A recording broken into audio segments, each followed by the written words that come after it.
Last week nga pala meron kaming quick family vacation. Bale, sponsored siya ng isang napakabait na family. Thank you so much po from the bottom of our hearts. So ayan na nga, konting ayos muna.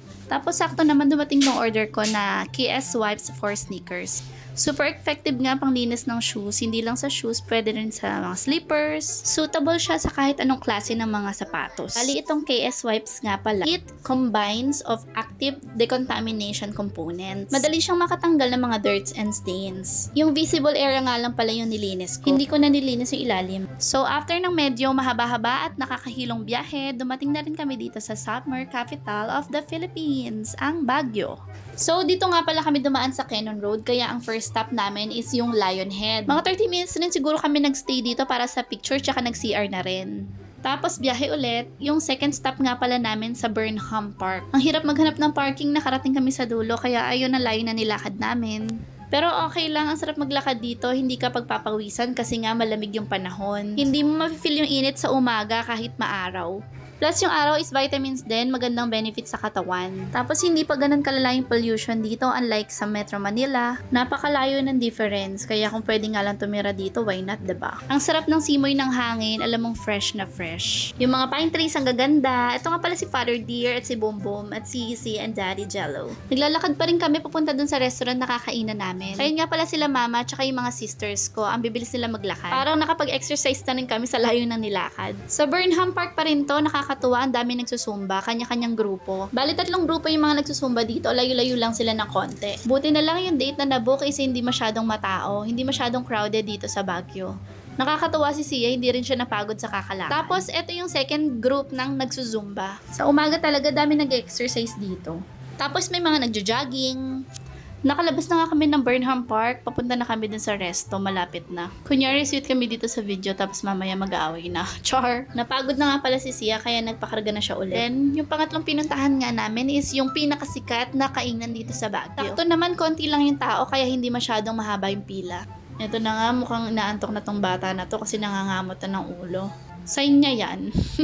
Tapos may bagong paandar pala tong si Good Taste. Robot na yung nagsiserve ng pagkain. Dati kasi nung unang punta namin dito, literal na tao yung nagsiserve. Ngayon may pa-robot na sila. Tapos eto na nga, dumating na yung order namin. Akala pa nga namin hindi sa amin hihinto eh. Ito palang breakfast namin, parang pang heavy meal na. Self-serve nga pala yung pagkuha ng pagkain dun sa robot. Yung breakfast nga namin is yung silog, tapos nag-add na lang din ng toko at baboy. Tapos mga hot choco and coffee. Tapos ilang minuto lang, ganyan na yung table namin. Hindi naman halatang gutom.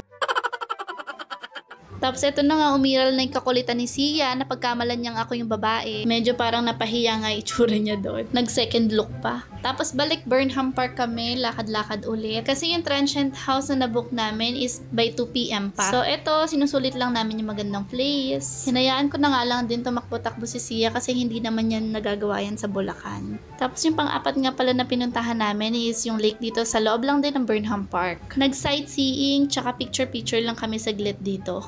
Ito nga ang mga bata gusto daw sumakay ng swan, kaya ayan, pinagbigyan na namin sila. First time kong sumakay dito kasi yung unang punta namin dati sa Baguio, hindi namin to na-experience. Tsaka baby pa nun si Sia. Kami nga pala magkakasama sa bangka, yung dalawa kong sister, si Sia, si Papa, tsaka si Makmak. Tapos nag-hire nga pala kami ng magbabalsa, additional 50 pesos. Kasi pag kami parang hindi namin kaya, mukhang tataob yung bangka. Nakakatakot sumakay dito, at the same time, enjoy rin. Tapos si Kuya, tinatanong namin kung kaya pa ba niya ibigat namin. Ito, tumatawa lang siya.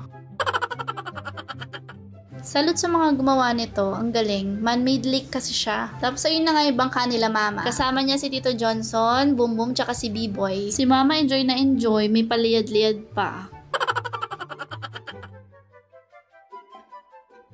Dahil medyo maaga pa, yung pang-5 namang na pinuntahan namin is sa Camp John Hay. Ang ganda dito, mas maraming puno. Maswerte na lang talaga kasi hindi crowded yung date na nabook namin. Ma-enjoy mo talaga yung view para kang nasa ibang bansa. Tapos eto nga si Sia, patakbo-takbo ulit. Tapos nag-picture-picture rin kami dito. Bawat sulok yata dito is pang Instagrammable. May side rin dito na bilihan ng mga pasalubong, kung anik-anik.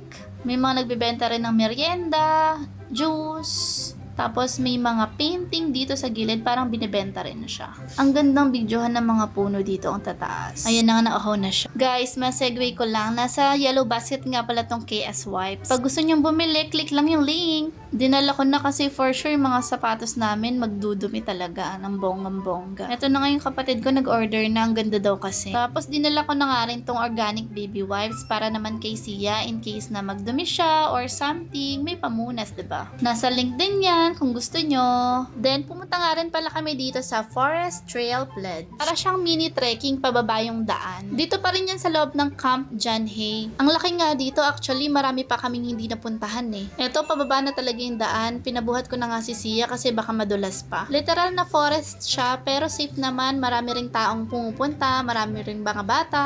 May mga pabalik na nga ng mga tao. Ang saya dito sa Baguio, kulang yung isang araw para maikot mo lahat. Ganito lang din yung makikita, malalaking puno, tapos may mga tao nga dito na mga nagpipiknik. Pwede rin pala yung mga pets dito sa lugar na to. May mga nakasabay kami na may mga dalang dogs. Tapos picture-picture ulit kami dito.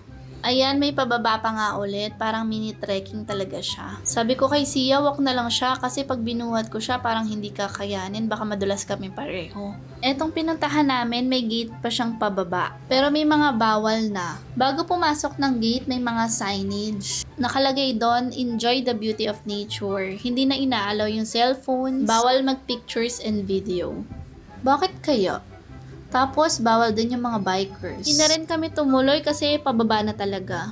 Tapos, yung pang-anim na pinuntahan namin, dito na sa Diplomat Hotel. Sabi ko kay mama, videohan ko siya, pero nag-post siya. Kala niya kasi picture lang. Hindi rin kami nakapasok sa loob kasi bawal, parang kinoconstruct yata. Kaya dito na lang kami sa labas, in-enjoy na lang yung magandang view. Ganyan pala yung itsura pag nasa taas. Bumili na nga lang kami ng ice cream. Grabe ang mahal ng ice cream dito, 50 pesos isa. Tapos ang konti, pero in fairness, ang sarap naman niya. Ikot-ikot lang, tapos pahinga ng konti, then picture-picture. Ang sarap ng ice cream dito, parang purong strawberry yata siya. No preservatives. Kumikitang kabuhayan si kuya. Char! Saglit lang kami dito kasi puro labas lang din naman yung nakikita namin. Bawal din kami pumasok. So yun, nag-decide na rin kami umalis agad. Kasi sakto magto 2 PM na, kaya nag-decide na rin kami pumunta dito sa Transient House. Nakatulog na nga pala si Sia, napagod. Tapos ito si Mother Coffee lang. Pahinga muna kami, nakakapagod pero ang saya. Dito na nga rin pala kami nag-lunch, nagpa-deliver na lang ng Jollibee. Tapos nagsaing. Nung bandang hapon nga pala natulog kaming lahat. Tapos bandang 7 PM, lumabas ulit kami para mag-dinner. Ito nga pala ulit kami sa Burnham ulit naglakad. Ayan, bumili si mama ng Yakult. Ang sarap nga pala dito pag gabi, mas malamig siya. Ang dami pa rin mga turista tsaka mga vendors pagdating ng gabi. Magbabike nga sana yung mga bata kaya lang hindi na natuloy. Dito nga pala ulit kami nag-dinner sa Good Taste. Grabe no, sobrang daming tao. Dinadayo talaga yung lugar na to, sobrang haba ng pila. Ito na nga si Sia, nagamit na niya yung binili niyang cup sa SM. Sobrang hamog na kasi ng mga oras na yan. Buti na lang hindi na kami pumila ng mahaba kasi naka-reserve na pagdating namin. So ito na nga yung mga ulam na binili namin. Grabe ang sarap, sobrang nakakabusog dito. Ang mura pero sobrang dami ng servings nila. Biruin nyo yun, 13 kami tapos ang dami pa naming nauwi sa bahay. I mean sa transient. Tapos ang sarap pa ng cream puff nila. Tapos ito nga pala yung order namin drink. Ayan o, ang daming natira pero syempre iti-take out yan, sayang. Ayan na nga, nanghihingi na ng bill si B-Boy.